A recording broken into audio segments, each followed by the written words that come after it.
easy to understand.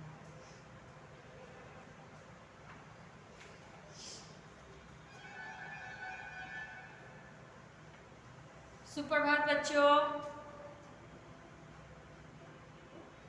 कैसे हैं? जाहिर सी बात है आप लोग अच्छे होंगे, जो कि घर में हैं, सेफ है, सुरक्षित है, रहिएगा भी, क्योंकि मौसम बहुत ख़राब चल रही है और पिछले 2-3 दिनों से हम लोग की ऑनलाइन क्लासेस चल रही हैं।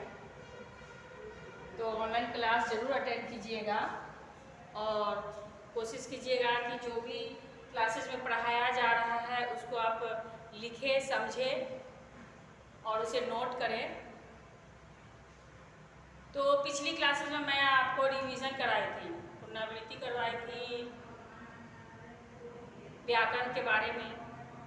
फर्स्ट डे था, सोची चलो रिवीजन करा देती हूँ, एक बार व्याकरण के बारे में समझा देती हूँ, क्योंकि हम लोग व्याकरण हमेशा पढ़ते हैं और व्याकरण ही ऐसा चीज़ है, ऐसा मतलब एक साधन है जिसके द्वारा हम लोग प्रत्येक भाषा को शुद्ध रूप में प्राप्त करते हैं।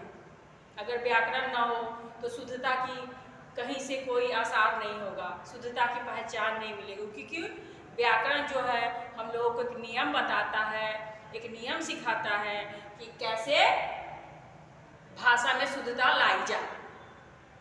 तो इसके बारे में हम लोग जाने। उसके बाद 25 दिसंबर को क्रिसमस डे था, चूँकि उस दिन भी व्याकरण का ही दिन था, लेकिन आप लोगों को मैं निबंध पढ़ाई थी क्योंकि उस दिन लोग सेलिब्रेट कर रहे थे, क्रिसमस डे मना रहे थे। क्रिसमस डे के बारे में मैं आपको बताई, उसके बारे में लिखवाई।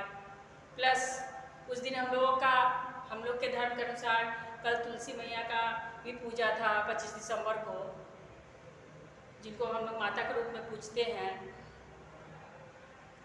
तो आज निबंध का तो कल समय खत्म, अब आज फिर से हम लोग क्या पढ़ेंगे?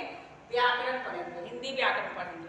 और हिंदी व्याकरण में अब हम लोग पीछे नहीं चलेंगे, पुनरावृत्ति नहीं करेंगे, रिवीजन नहीं करेंगे, क्योंकि अभी मौसम खराब चल रहा है और कब तक ये मौसम खराब रहेगी ये हम लोगों को भी नहीं पता है, ना आपको पता है।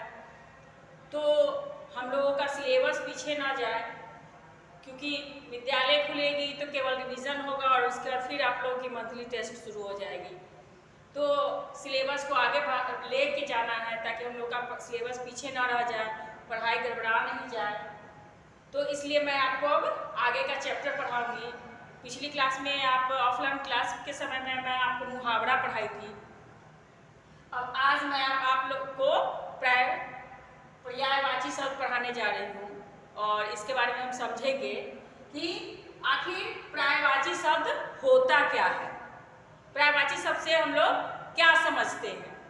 ठीक है, तो पर्याय का मतलब होता है एक समान, एक जैसा। मतलब पर्याय का क्या अर्थ हो गया? एक समान, एक जैसा। कहने का अर्थ है कि बहुत सारे शब्द होते हैं, लेकिन सभी शब्दों का हम लोग पढ़े हैं अलग अलग अर्थ होता है, लेकिन पर्यायवाची शब्द यानी पर्याय के द्वारा ही हम लोगों को पता चलता है कि कुछ ऐसे गिने चुने शब्द हैं जो अलग अलग तो है लेकिन उनका अर्थ बिल्कुल एक है। तो शब्द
बताते हैं, उसे हम लोग क्या कहते हैं, पर्यायवाची शब्द कहते हैं।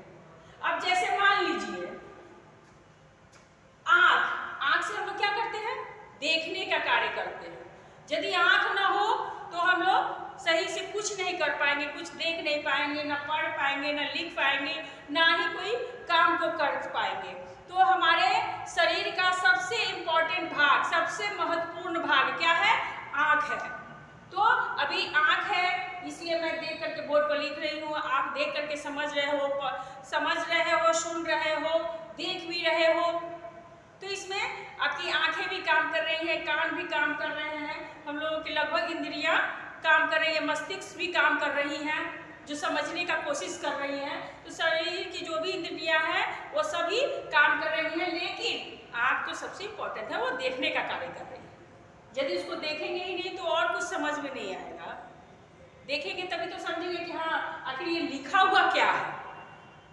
तो आंख को और कितने नामों से जानते हैं, तो नयन, नेत्र, चक्षु, दृष्टि, लोचन, ये नाम तो अलग अलग है, लेकिन सबका कार्य क्या है, एक है, केवल देखने का। उसके बाद आइए आग, अग्नि, ज्वाला, दहन, पावक, वायु शाखा, इनका भी तो नाम अलग अलग है, लेकिन काम क्या है, केवल एक है, क्या करना, जलना, जलाना। अगर आग ना हो तो हम लोग जो स्वादिष्ट भोजन जो खाते हैं वो कहाँ से खाएंगे, क्योंकि जब कोई भी चीज को पकाया जाता है आग पर तो वो स्वादिष्ट बनता है। उसमें खैर स्पाइसेस चीजें डाली जाती है और स्वाद लाने के लिए, लेकिन जब वो पकता है तो ज्यादा स्वादिष्ट होता है।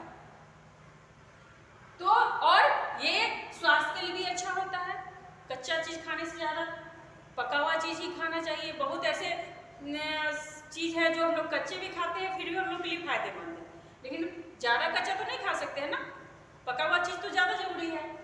तो इस तरह से उसके लिए हम लोगों की अच्छी क्या आवश्यकता पड़ती है, आगे की। अब ये अनादर, अनादर को दूसरे रूप में और क्या कहेंगे, अपमान, अवहेलना, तिरस्कार, अवज्ञा, अवमानना। कहने का अर्थ क्या है कि अनादर यानी जिसका हम लोग आदर नहीं कर पाए या नहीं करते हैं, उनकी प्रतिष्ठा का हनन करते हैं, उनके साथ उनको, अगर मैं किसी बड़े लोगों को, अपने गुरुजन को देखती हूँ और देख करके उनको वहीं से मैं बगल से गुजर गई, उनको कुछ नहीं बोली, न प्रणाम, न गुड मॉर्निंग, न कुछ कही, तो इससे क्या हुआ, हम लोग उनका क्या किए, अनादर किए, उनका इज्जत नहीं किए। तो उसका भी अलग अलग नाम है, लेकिन काम क्या हुआ, वही हुआ कि हम लोग उनका अनादर कर रहे हैं। जल, अब जल को कितने नामों से जानते हैं, जैसे पानी, नीर, वाणी, अमृत, जीवन। अब जल का तो काम है अमृत प्रदान करना, जल हमें अमृत प्रदान करती है। क्यों, क्योंकि अगर जल ना हो तो जीवन नहीं है। आप लोग पहले भी क्लास में पढ़े होंगे कि जल ही जीवन है, अगर जल नहीं है तो जीवन नहीं है। लाख आप कितना भी कुछ भी खा लीजिए, लेकिन अगर पानी नहीं पिएंगे तो क्या हो जाएगा, पाचन क्रिया सही नहीं रहेगी, कोई भी भोजन को हम लोग पचा नहीं पाएंगे, और जब वो नहीं पचेगा तो बीमारी का कारण बनेगा। तो पानी तो अत्यधिक आवश्यक है, इसलिए उसको अमृत कहा गया, जीवन कहा गया, इसलिए वाणी, नीर, पानी, जल, ये क्या है, हम लोग के लिए अमृत के समान है, जीवन है, वो जीवन दाता है, वो जीवन हमें प्रदान करते हैं। ठीक है, अब उसके बाद आगे फिर हम लोग पढ़ेंगे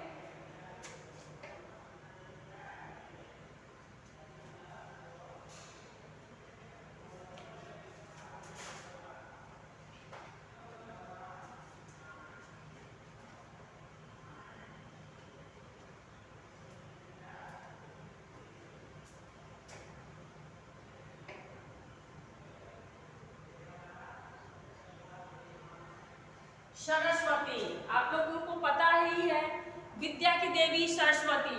अभी हम लोगों का जनवरी में सरस्वती माता का पूजा होने वाला भी है, उनका दिन आ रहा है, बहुत ही खुशी की बात है, बहुत ही हर्षोल्लास की बात है, क्योंकि जिनके कारण हम लोग विद्या ग्रहण करते हैं, जिनके आशीर्वाद से हम लोग आगे बढ़ते हैं, दुनिया आगे बढ़ी है। अगर ज्ञान न हो तो इंसान आगे बढ़ ही नहीं सकता। जब तक ज्ञान है तब तक इंसान आगे बढ़ रहा है, दुनिया आगे बढ़ रही है। अगर ज्ञान हो तो कुछ भी ना हो। तो सरस्वती, ज्ञान की देवी को क्या कहते हैं? सरस्वती। उनका दूसरा नाम भी है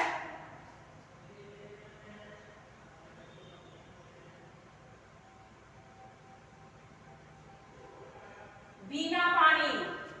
बीना पानी का मतलब है कि वो हाथ में क्या धारण कर रखी है? बीना, है ना? बीना पानी, पानी का मतलब और बीना, बीना पानी यानी हाथ। हाथ में क्या चीज धारण कर रखी है? बीना धारण कर रही है। बीना धारण करने वाली सरस्वती माँ।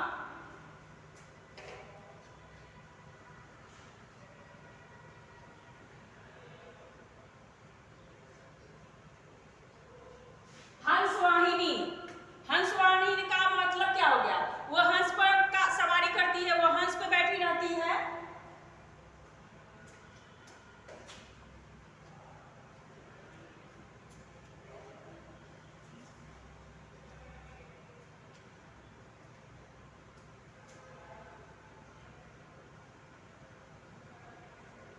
शारदा,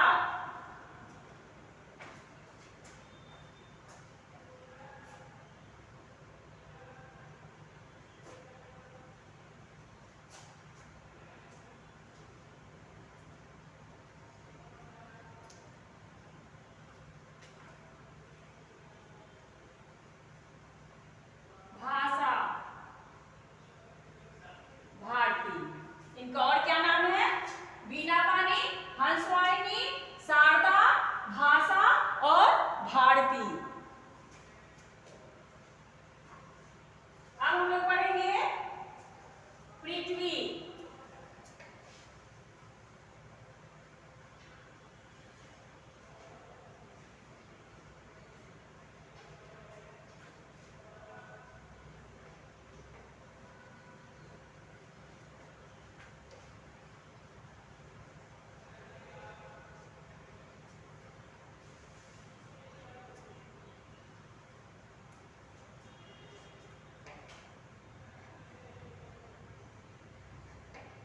अब देखिए पृथ्वी, पृथ्वी को भी हम लोग किस किस नाम से जानते हैं?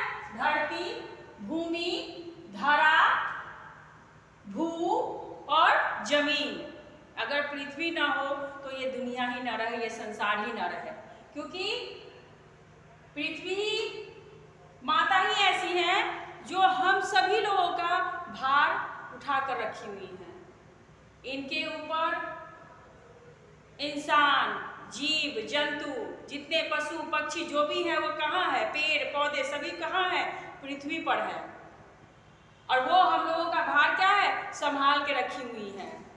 और इनको और भी अधिक नामों से जानते हैं, लेकिन हम लोग आज उनके 5 नाम 6 नाम ही जानेंगे।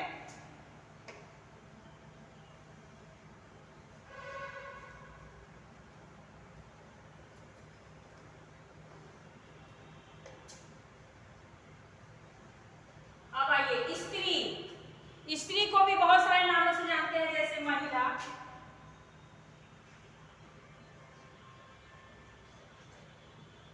नारी,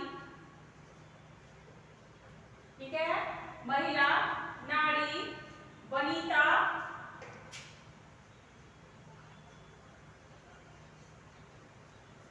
वनिता,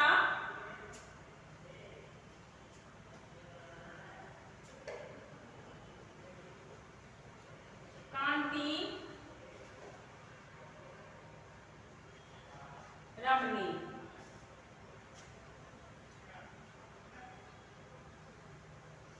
तो हम लोग स्त्री को और किन किन नामों से जानते हैं? महिला, नारी, वनिता, कांति, रमणी। सॉरी सॉरी, कांति नहीं, कांता।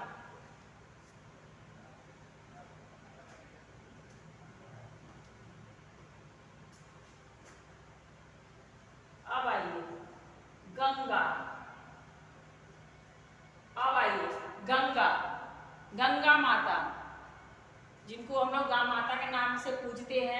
गंगा मैया के कारण ही हम लोगों को क्या होता है, जल का स्रोत प्रदान होता है, उन्हीं के द्वारा हम लोगों को जल मिलता है। वो जगह जगह घूमते घूमते सभी जगह जल प्रदान करती हैं, जो एक तरह से वो हमारे लिए अमृत का काम करती हैं, अमृत देने का काम करती हैं।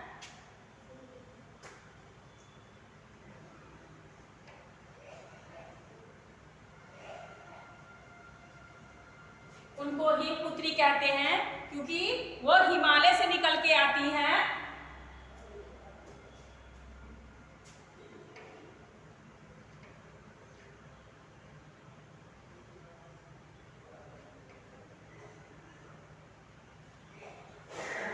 उनको भागीरथी के नाम से भी जानते हैं।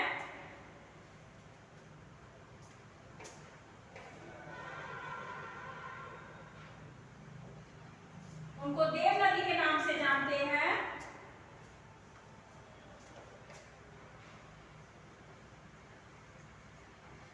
जानवी के नाम से जानते हैं और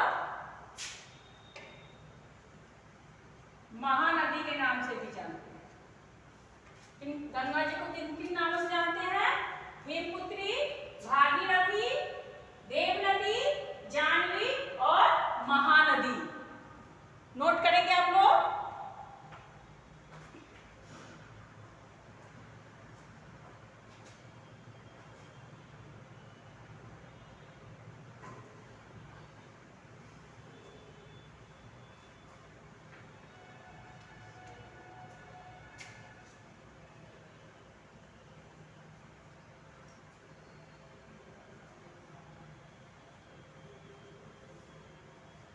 माता, माता माता अभी बहुत सारा पढ़े हैं।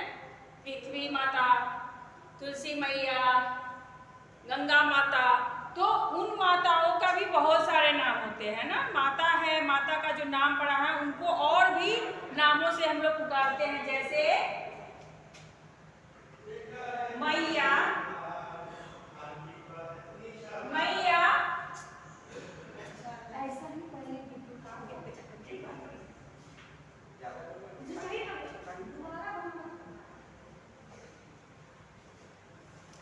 मैया, ठीक है। उसके बाद अम्बा, माँ,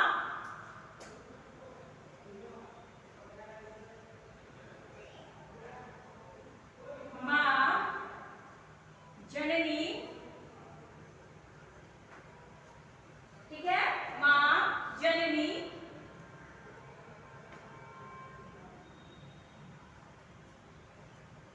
और भी, और अम्मा, अम्मा भी बोलते हैं।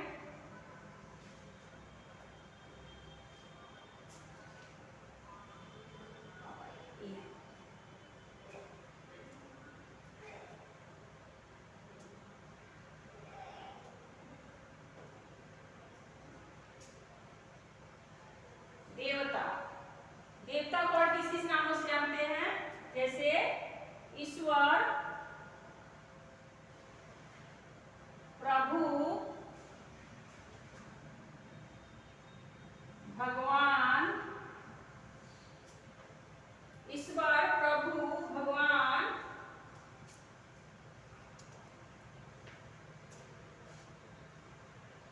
शूर और अमर।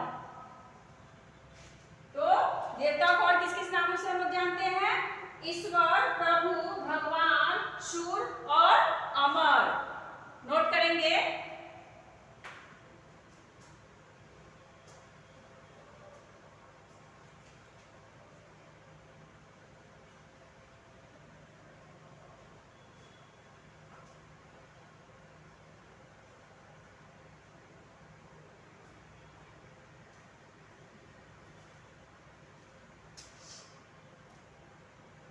एक बार फिर मैं इसको रिपीट कर दे रही हूँ। आज हम लोग अध्याय क्या पढ़े हैं? पर्यायवाची शब्द, जिसमें पर्याय का अर्थ होता है एक समान, एक जैसा।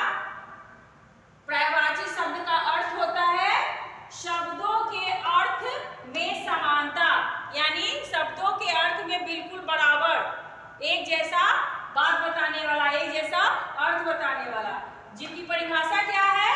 समान अर्थ बताने वाले शब्द को पर्यायवाची शब्द कहते हैं।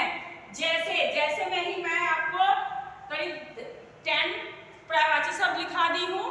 जैसे आका, नयन, नेत्र, चक्षु, दृष्टि, लोचन। आग का अग्नि, ज्वाला, दहन, पावक, वायु, शाखा। अनादर का अपमान, अवहेलना, तिरस्कार, अवज्ञा, अवमानना। जल का पानी, नीर, वाणी, अमृत, जीवन। सरस्वती का वीणा, पानी, हंसवाहिनी, शारदा, भाषा, भारती। उसके बाद पृथ्वी का धरती, भू, धरा, भूमि, जमीन। उसके बाद स्त्री का महिला, नारी, वनिता, कांता, रमणी। गंगा का हिमपुत्री, भागीरथी, देवनदी, जानवी, महानदी। माता का मैया, अम्बा, माँ, जननी, अम्मा। देवता का ईश्वर, प्रभु, भगवान, शूर, अमर। तो कम से कम 10 पर्यायवाची शब्द आपको लिखवा दिए हैं। इसको अच्छे से नोट कर लीजिएगा, याद कर लीजिएगा, क्योंकि जब स्कूल खुलेंगी, विद्यालय खुलेंगी, तो उस समय मैं सभी की कॉपी में ये नोट देखना चाहती हूँ, रहना चाहिए और याद भी रहना चाहिए, क्योंकि आप लोगों के पास फुल्ली समय है। इस समय का सदुपयोग कीजिए और जो भी पढ़ाया जा रहा है, जिस भी सब्जेक्ट का पढ़ाई हो रही है, उसको अच्छे से पढ़िए, नोट कीजिए और याद कीजिए। इसी के साथ आज की कक्षा मैं यही समाप्त करूंगी। फिर हम लोग अगले दिन मिलते हैं अगले अध्याय के साथ।